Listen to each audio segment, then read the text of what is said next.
50일 예수 동행학교에 오신 모든 분들을 진심으로 환영하고 또 축복합니다. 우리 다 함께 사도신경을 고백하겠습니다. 나는 전능하신 아버지 하나님, 천지의 창조주를 믿습니다. 나는 그의 유일하신 아들 우리 주 예수 그리스도를 믿습니다. 그는 성령으로 잉태되어 동정녀 마리아에게서 나시고 본디오 빌라도에게 고난을 받아 십자가에 못 박혀 죽으시고 장사된 지 사흘 만에 죽은 자 가운데서 다시 살아나셨으며 하늘에 오르시어 전능하신 아버지 하나님 우편에 앉아 계시다가 거기로부터 살아있는 자와 죽은 자를 심판하러 오십니다. 나는 성령을 믿으며 거룩한 공교회와 성도의 교제와 죄를 용서받는 것과 몸의 부활과 영생을 믿습니다. 아멘. 우리 함께 찬양하도록 하겠습니다. 찬송가 218장 함께 찬양하겠습니다. 찬송가 218장 함께 찬양합니다.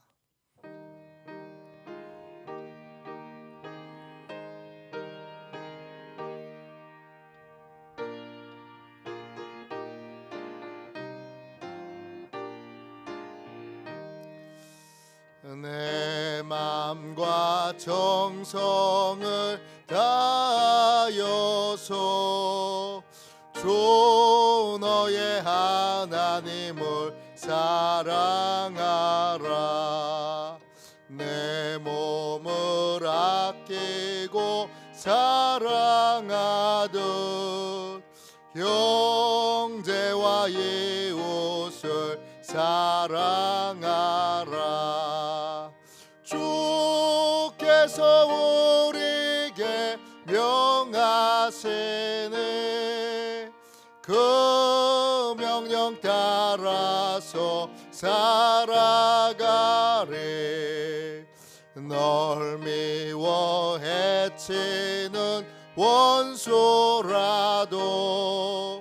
언제나 너그럽게 사랑하라. 널 핍박하는 자 위에서도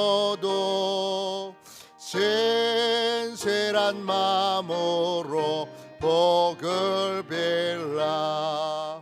주께서 우리에게 명하시네. 그 명령 따라서 살아가리. 나 항상 주님을 멀리하고 형제를 사랑하지 못하였다. 이러한 죄인을 사랑하사 주께서 몸버려 죽으셨다. 속죄의 큰 사랑 받은 이 몸 내 생명 다 바쳐 충성하리.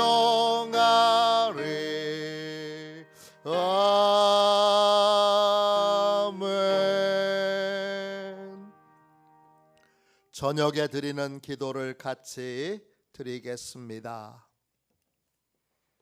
저녁에 드리는 기도를 같이 드립니다. 금요일 저녁에 드리는 기도를 함께 드리겠습니다.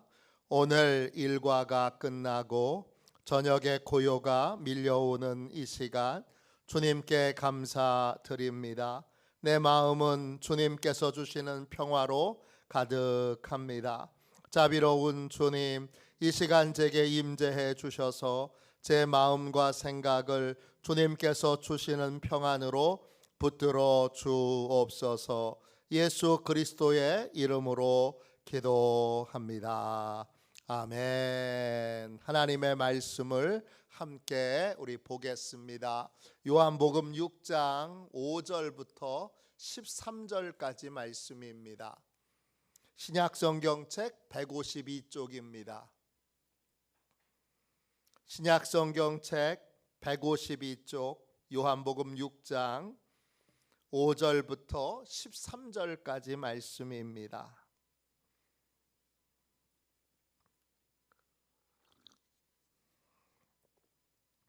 5절부터 13절까지 같은 목소리로 함께 읽겠습니다. 같이 읽습니다. 예수께서 눈을 들어 큰 무리가 자기에게로 오는 것을 보시고 빌립에게 이르시되 우리가 어디서 떡을 사서 이 사람들을 먹이겠느냐 하시니 이렇게 말씀하심은 친히 어떻게 하실지를 아시고 빌립을 시험하고자 하심이라. 빌립이 대답하되 각 사람으로 조금씩 받게 할지라도 200데나리온의 떡이 부족하리이다. 제자 중 하나 곧 시몬 베드로의 형제 안드레가 예수께 여짜오되 여기 한 아이가 있어 보리떡 5개와 물고기 2마리를 가지고 있나이다.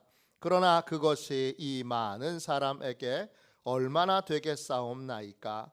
예수께서 이르시되 이 사람들로 앉게 하라 하시니 그곳에 잔디가 많은지라 사람들이 앉으니 수가 5,000명쯤 되더라.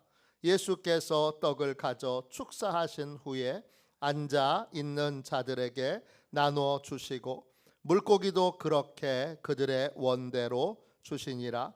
그들이 배부른 후에 예수께서 제자들에게 이르시되 남은 조각을 거두고 버리는 것이 없게 하라 하심으로 이에 거두니 보리떡 5개로 먹고 남은 조각이 12바구니에 찼더라. 아멘. 주님의 말씀입니다. 감사함으로 하나님의 말씀을 우리의 온 심령에 받았습니다.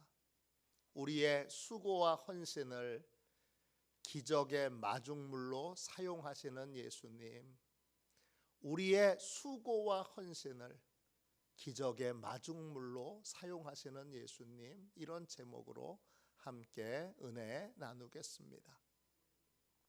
하나님이 우리에게 주신 사명은 어마어마하게 큽니다.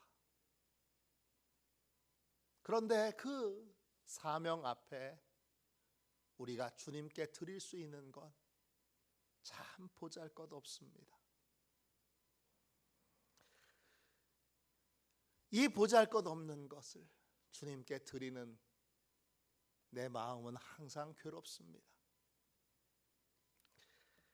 그런데 우리 주님은 비록 작고 보잘것없는 헌신과 수고라도 그걸 진심으로 드리면 그걸 기적의 마중물로 사용하십니다.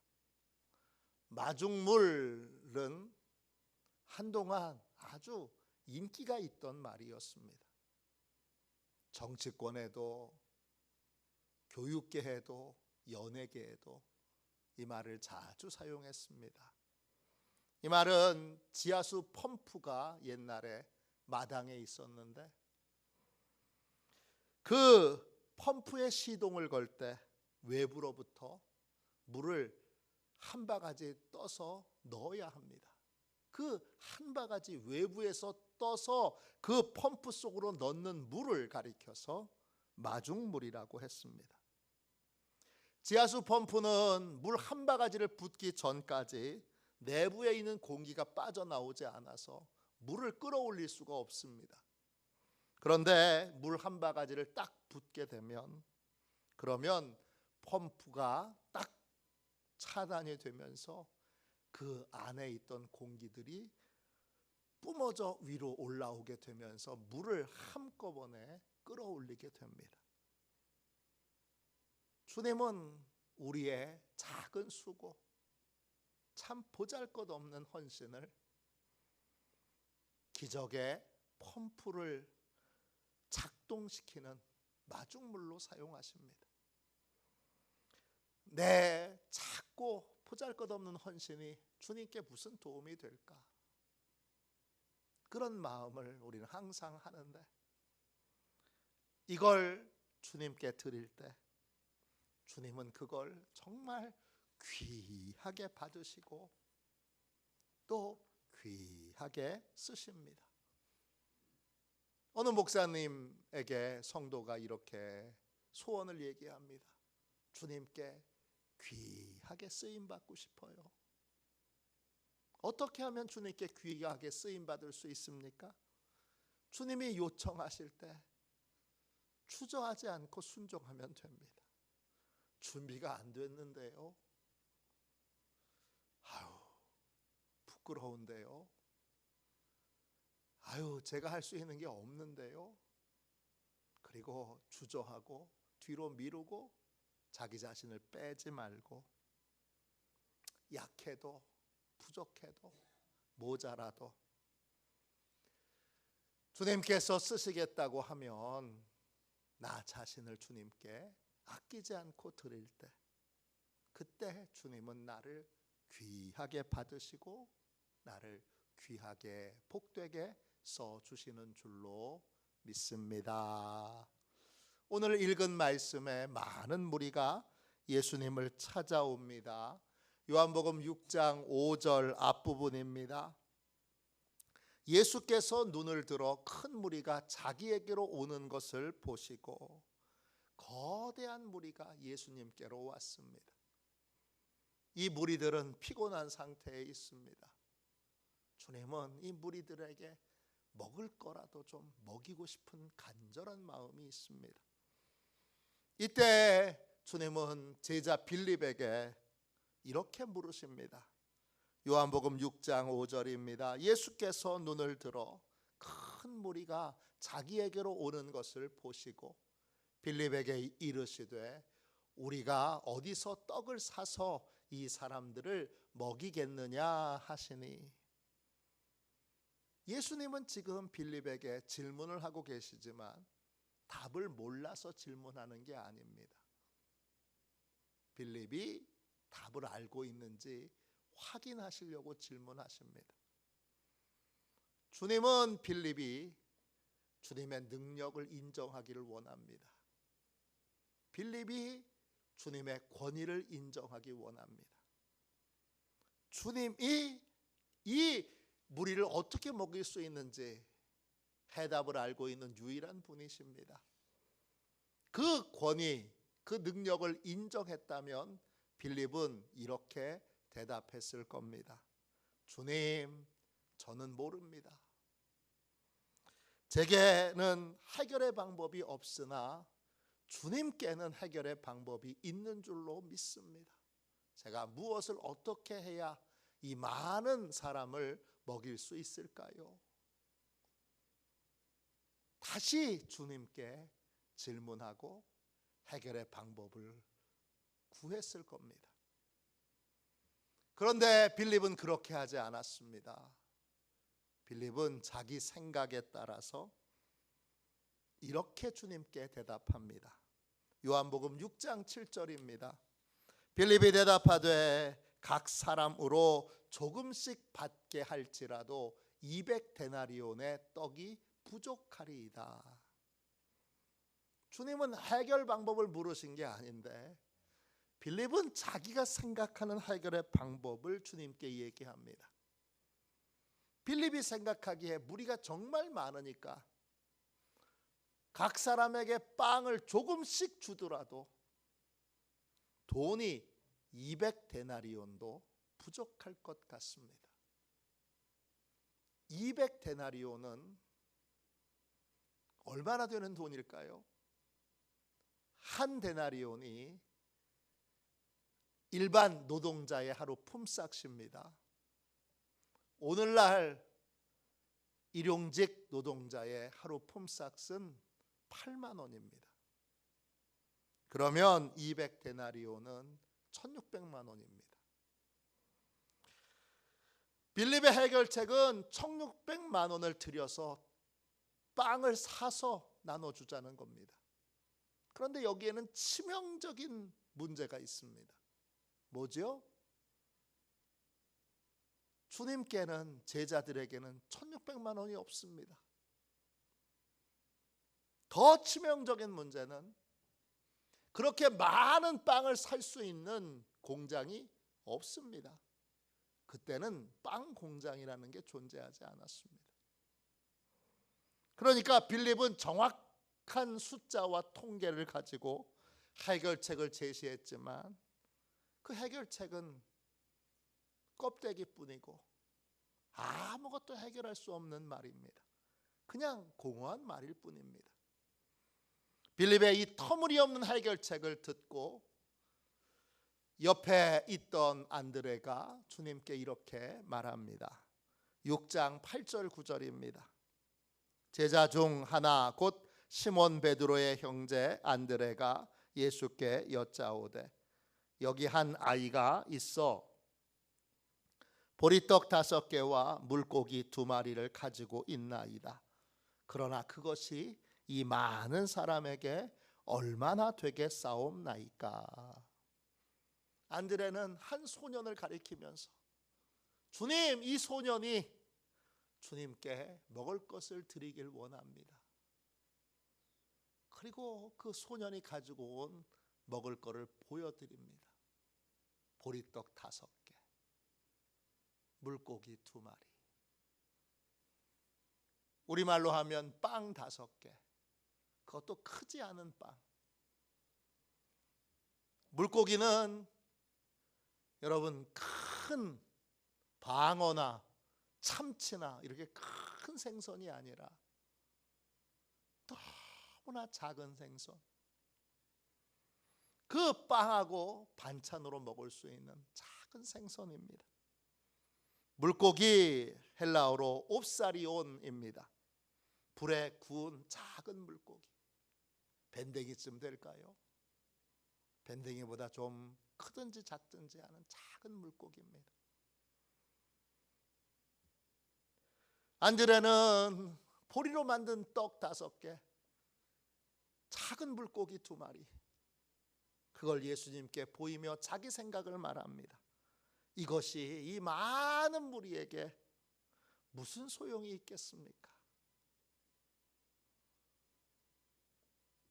안드레가 보기에 소년이 가지고 온 건 많은 무리에게 먹이기에는 턱없이 부족할 뿐만 아니라 턱없이 보잘것없는 것입니다.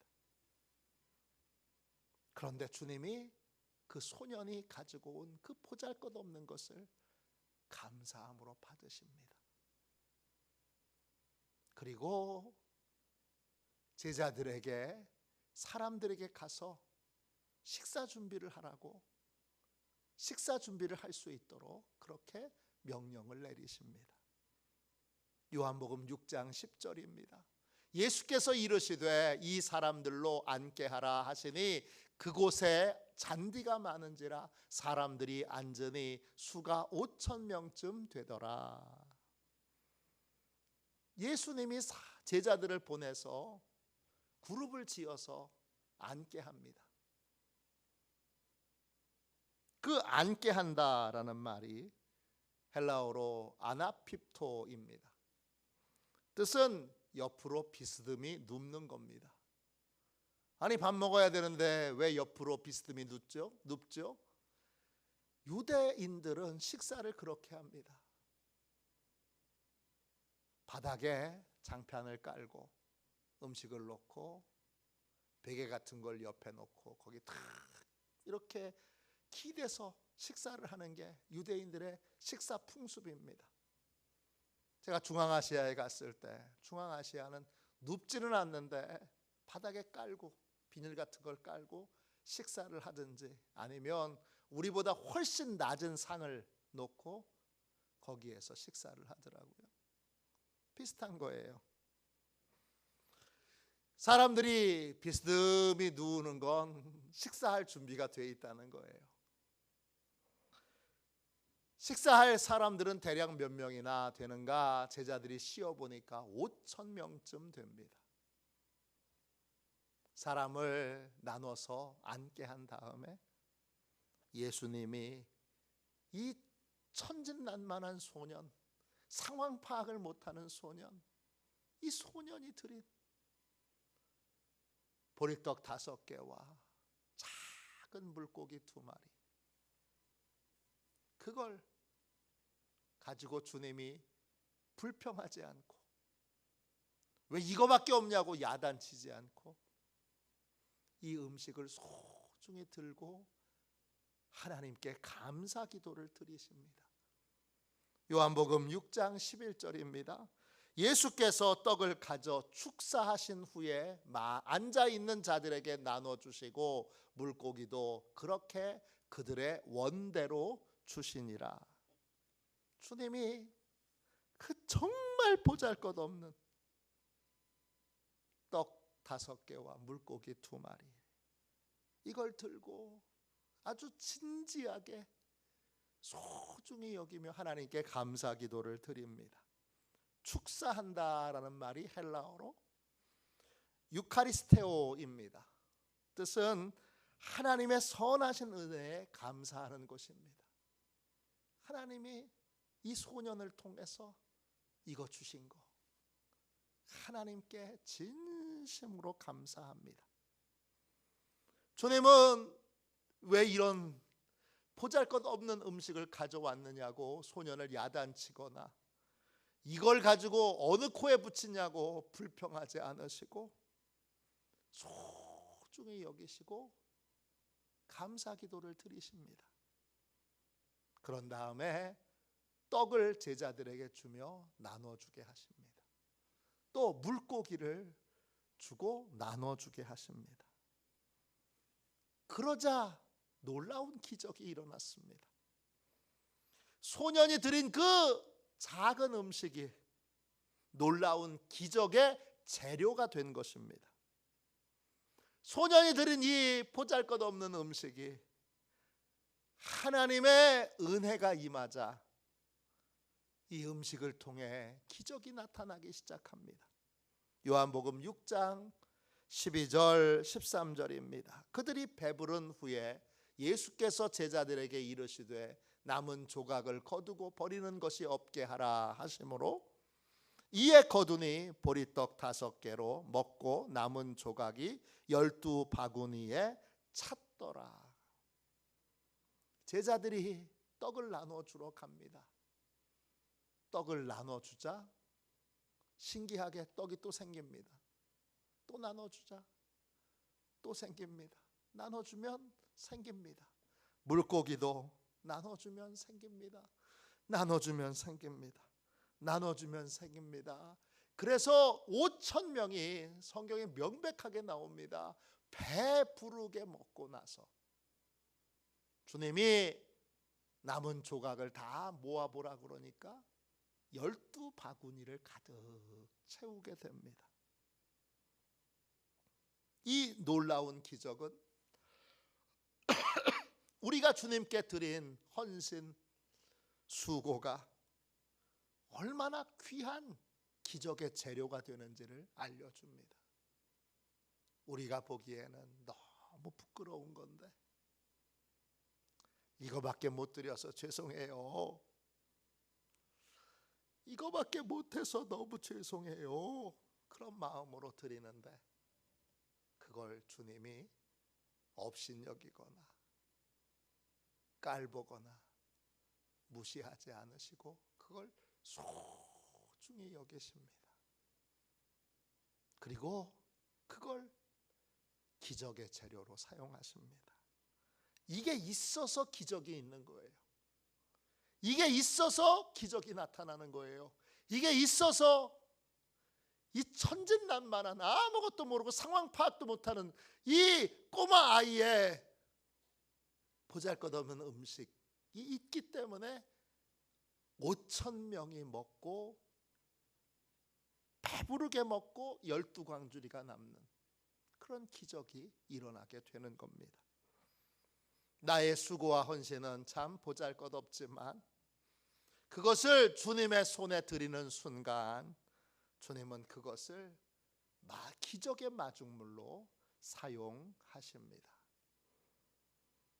웨슬리 듀엘 선교사님이 쓰신 책 가운데 거룩한 삶을 산 믿음의 영웅들이라는 책이 있습니다. 이 책에 이반 로버츠가 나옵니다. 이반 로버츠는 영국 웨일즈의 큰 부흥의 통로로 쓰임받았던 사람입니다. 1878년 6월 8일 14명의 자녀 중에 9번째로 이반 로버츠가 태어납니다. 이반 로버츠의 아버지 헨리는 일찍 죽습니다. 그래서 이반 로버츠는 어렸을 때부터 탄광촌에서 일하게 됩니다.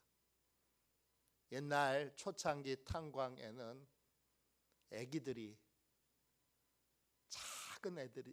몸집이 작은 아기들이 탄광 밑으로 들어가서 석탄을 캤습니다. 이반 로버츠가 그렇게 생활을 한 겁니다.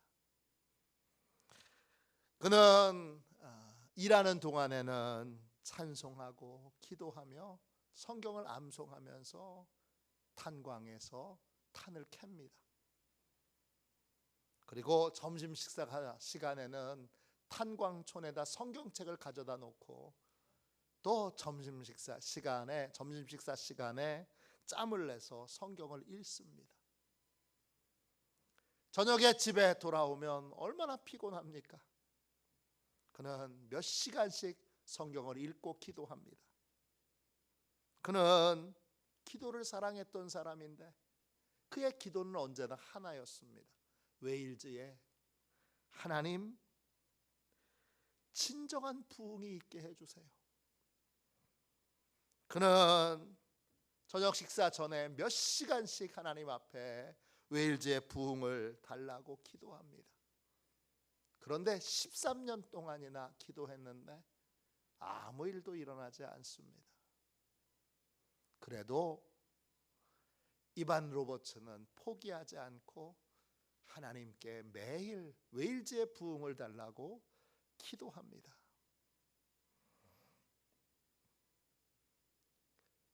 아무 일도 없었는데 그는 기도를 포기하지 않고 매일매일 하나님 앞에 부르짖어 몇 시간씩 기도합니다. 그러던 어느 날 그는 놀라운 환상을 봅니다. 친구들과 자신이 전도팀을 구성해서 웨일즈 구석구석을 다니며 복음을 전하는 환상을 봅니다. 또 이 이반 로버츠를 통해서 수많은 사람들이 주님께로 돌아오는 환상을 보게 됩니다. 또 지옥의 문을 환상으로 보게 되는데 지옥의 문은 불이 타고 있었고 아주 넓었습니다. 넓은 문입니다. 그래서 많은 사람들이 줄을 지어서 지옥으로 향하고 있습니다. 이 모습을 본 로버츠는 하나님을 향하여 울며 이렇게 부르짖습니다. 하나님, 1년만 지옥문을 닫아주세요. 그러자 이반 로버츠의 울부짖는 기도를 사단이 비웃는 모습이 나타납니다. 야, 네가 그렇게 구한다고 지옥문이 닫혀질 것 같아? 이 멍청아, 이 바보야. 그렇게 사단의 참소가 있습니다. 그런데 갑자기 그리스도께서 나타나셔서 칼을 높이 들고 사단을 내려치십니다. 순간 사단은 사라지고 로버츠는 하늘에서 팔이 내려와서 10만이라는 숫자를 적어놓은 종이를 보여주시는 것을 보게 됩니다. 두 환상을 보고 웨일즈에 그리스도께서 사단을 물리치시고 10만 명을 구원하실 것이란 확신을 이반 로버츠가 갖게 됩니다. 1904년 10월 31일 이반 로버츠는 루후 교회에 본인이 출석하는 교회입니다. 수요 저녁 예배가 끝나고 목사님께 저녁 예배 후에 잠시 말씀을 전할 수 있는 시간을 달라고 해서 교실 한 곳을 목사님의 허락을 받고 수요 저녁 예배가 끝난 다음에 이반 로버츠의 설교를 듣고 싶은 사람은 모이십시오. 그런 광고와 함께 그 자리에 17명이 모이게 됩니다. 그날 이반 로버츠는 설교를 합니다. 아주 감화 감동이 있는 설교를 한 게 아니라 어떻게 하면 성령 충만을 받을 수 있는지를 성경 말씀을 인용해서 간단하게 설명하는 설교를 합니다. 그때 그곳에 성령 하나님이 임하시게 되고, 그리고 그 자리에 앉아있던 사람들이 자기 죄를 회개하고 성령의 충만을 경험하게 됩니다. 그때부터 그 성령 충만의 역사가 이웃교회로 또 이웃교회로 계속 퍼져나가게 되고, 웨일즈 남부와 북부로 지역 전체에 성령의 강력한 역사가 있게 됩니다. 2년 동안 부흥이 계속됐는데 10만 명 이상이 하나님께로 회개하고 돌아왔습니다. 한 사람의 부흥을 위한 13년의 수고와 헌신, 포기하지 않는 기도, 부흥을 위하여 기도의 우물을 판 한 사람의 헌신이 하나님께서 그 헌신을 받으시고 큰 부흥을 웨일즈에 주신 것입니다. 기도의 우물을 파는 자, 하나님께서 풍성한 은혜를 주십니다. 교회를 위하여 작지만 진심으로 헌신하는 자, 하나님께서 풍성한 천국의 삶을 살게 하십니다. 주일날 공동 식사 후에 설거지를 하는 봉사, 또 식당 바닥을 쓸고 닦는 봉사, 쓰레기를 버리는 봉사, 화장실 청소를 하는 봉사, 꽃꽂이를 하는 봉사, 또 나가서 전도하는 섬김, 또 교회의 크고 작은 일들을 위하여 기도하는 수고와 헌신, 이 모든 것을 내가 보기에는 참 보잘것없는 헌신이지만 주님은 이걸 귀하게 받으시고 그걸 귀한 기적의 도구로 사용하십니다. 주님은 작고 보잘것없는 우리의 수고와 헌신을 귀하게 받으시고 귀하게 쓰십니다. 주님이 요청하실 때에 부족해도 모자라도 즉각 순종해야 합니다. 나의 작고 작은 수고와 헌신이 주님의 손에 들려질 때, 주님의 손에 바쳐질 때 그건 크고 귀하게 사용됩니다. 주님은 나의 작은 수고와 헌신에 하나님의 은혜를 더하셔서 기적의 마중물로, 기적의 재료로 사용하십니다. 이렇게 주님께 순종함으로 귀하게 쓰임받는, 복되게 쓰임받는 저와 여러분이 되시기를 주님의 이름으로 축원합니다. 기도하겠습니다. 가슴에 손을 얹고 기도합시다. 자비로우신 하나님, 늘 보잘것없는 것만 주님께 드릴 수밖에 없는 저희의 부족함이 괴롭고 슬프고 아픕니다. 주님께 드린 모든 것이 너무나 작고 부족하고 모자라기에 주님 부끄러웠는데 보리떡 5개와 물고기 2마리처럼 그 드린 모든 것들을 귀하게 여겨주심을 깨우쳐 주셔서 오늘 큰 위로를 받습니다. 주님께서 요청하실 때 무엇이든 주저하지 않고 드리겠습니다. 저희 모두를 어린아이처럼 복되게 사용하여 주셔서 저희를 통하여, 저희가 드린 것을 통하여 기적이 있게 하여 주시고 하나님의 나라가 크게 확장되고 부흥할 수 있도록 축복하여 주옵소서.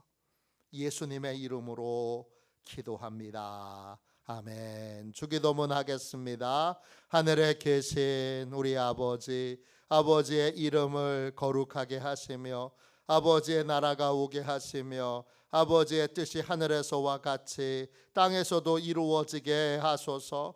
오늘 우리에게 일용할 양식을 주시고 우리가 우리에게 잘못한 사람을 용서하여 준 것 같이 우리 죄를 용서하여 주시고 우리를 시험에 빠지지 않게 하시고 악에서 구하소서. 나라와 권능과 영광이 영원히 아버지의 것입니다. 아멘. 우리 두 손 들고 함께 주님 3번 부르짖어 간절히 하나님 앞에 기도하겠습니다. 기도합니다. 주여